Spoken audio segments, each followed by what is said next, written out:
अर्धी वाटी मुगाची डाळ घेतली आहे। आता ही 1 ते 1.5 तास पाण्यात भिजत घालायची। 1.5 तासानंतर डाळ छान भिजली आहे, याचं पाणी काढून घ्यायचं आहे। आणि आता हे डाळ मिक्सरच्या पॉटमध्ये घालून घेते आहे। सोबत 2 हिरव्या मिरच्या, 7 ते 8 लसणाच्या पाकळ्या, 1 चमचा जिरे, थोडासा पुदिना आणि आता हे सगळं मिक्सरमध्ये बारीक करून घ्यायचं आहे। आता हे बारीक करून झालं आहे।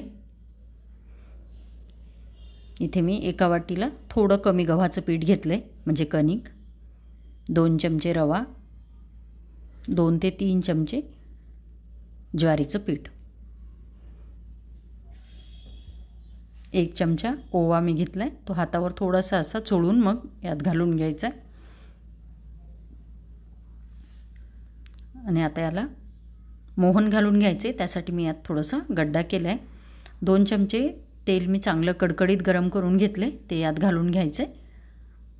तेल गरम आहे म्हणून अगोदर चमच्याने हलवून घ्यायचं आणि नंतर हाताने हे तेल पिठाला चांगलं लावून घ्यायचे।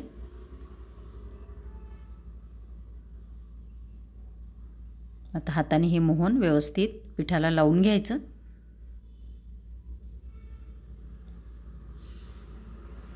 अर्धी वाटी डाळ होती, त्यासाठी 1 ते सव्वा वाटी पीठ लागेल। जर गरज वाटली तर नंतर परत थोडंसं पीठ घेता येतं। आता हे मोहन व्यवस्थित लावून झाले, यात बारीक करून घेतलेली डाळ घालून घ्यायची। ही डाळ मी यात घालून घेते।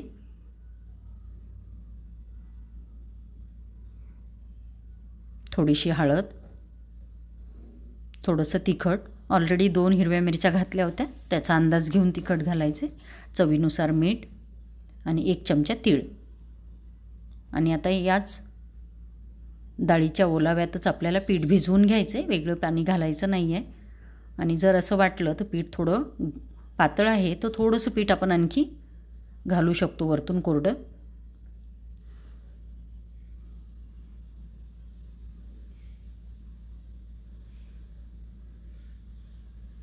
पीठ घट्टच भिजवायचं आहे, थोडंसं मला वाटतं पीठ आणखी लागेल म्हणून मी 1 चमचा कणिक आणखी घेते आहे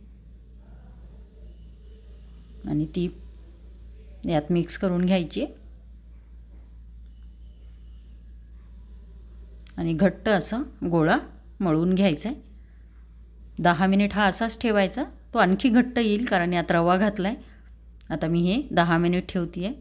10 मिनिटानंतर याला परत थोडंसं मळून घ्यायचं। पीठ अगोदरपेक्षा आणखी थोडंसं घट्ट होतं रव्यामुळे। आणि आता याची पुऱ्या करून घ्यायच्या आहेत, त्यासाठी मी एक उंडा घेतला आहे आणि याला पीठ लावून याची पोळी लाटून घ्यायची आहे। आपण नेहमी करतो त्यापेक्षा थोड्या जाड पोळ्या करायच्या आहेत, म्हणजे मग पुरी पण आपल्याला थोडीशी जाड पाहिजे साईजनी।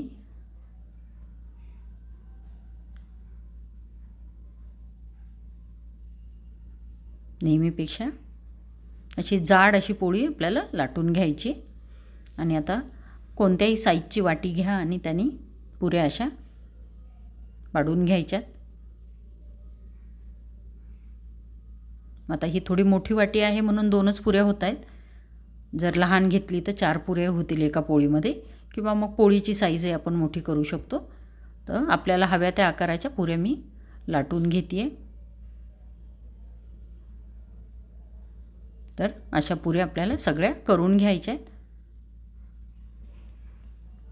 तळण्यासाठी मी कढईत तेल घेतले, तेल गरम झालं का बघण्यासाठी थोडंसं पीठ घालून बघायचं। पीठ वरती आलं की समजायचं तेल गरम झालं। आता गॅसची फ्लेम मीडियम ठेवायची आहे आणि मीडियम फ्लेमवरतीच आपल्याला पुऱ्या तळून घ्यायच्या आहेत।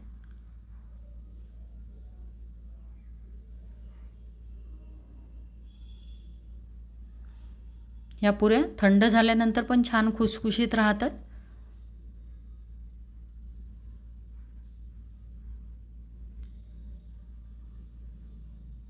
गॅसची फ्लेम मात्र मीडियमच ठेवायची आहे।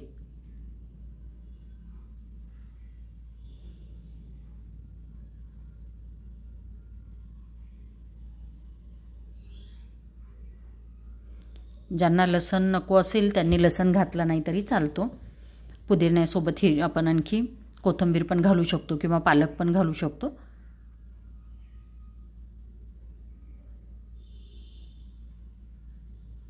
दोन्ही साईडनी पुरी व्यवस्थित तळून घ्यायची.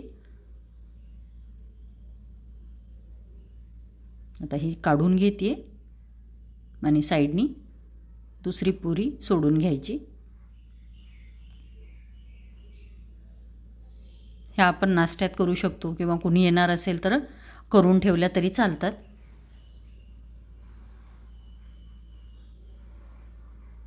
झाऱ्याने अशी पुरी थोडीशी साईडनी दाबायची म्हणजे ती फुगल्या जाते.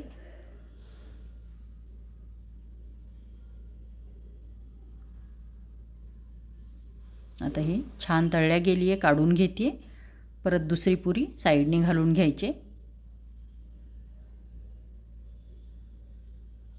मी एका वेळेला एकच पुरी तळते आहे कारण मी तेल कमी घातलं आहे. खूप जास्त तेल घातलं तर मग आपल्याला ते तेल नंतर वापरायचं नसतं परत तळण्यासाठी, म्हणून शक्यतो कमी तेलातच तळून घ्यायच्या. एक एक पुरी तळली तरी चालते. आता ही पुरी छान तळून झाली आहे, ही पण काढून घ्यायची आहे. ही आपण दह्यासोबत किंवा लिंबाच्या लोणच्यासोबत किंवा शेंगदाण्याच्या चटणीसोबत खाऊ शकतो. तर अशा सगळ्या पुऱ्या तळून घ्यायच्या आणि आपल्या आवडीनुसार शेंगदाण्याची चटणी किंवा लिंबाच्या लोणच्यासोबत खाऊ शकतो.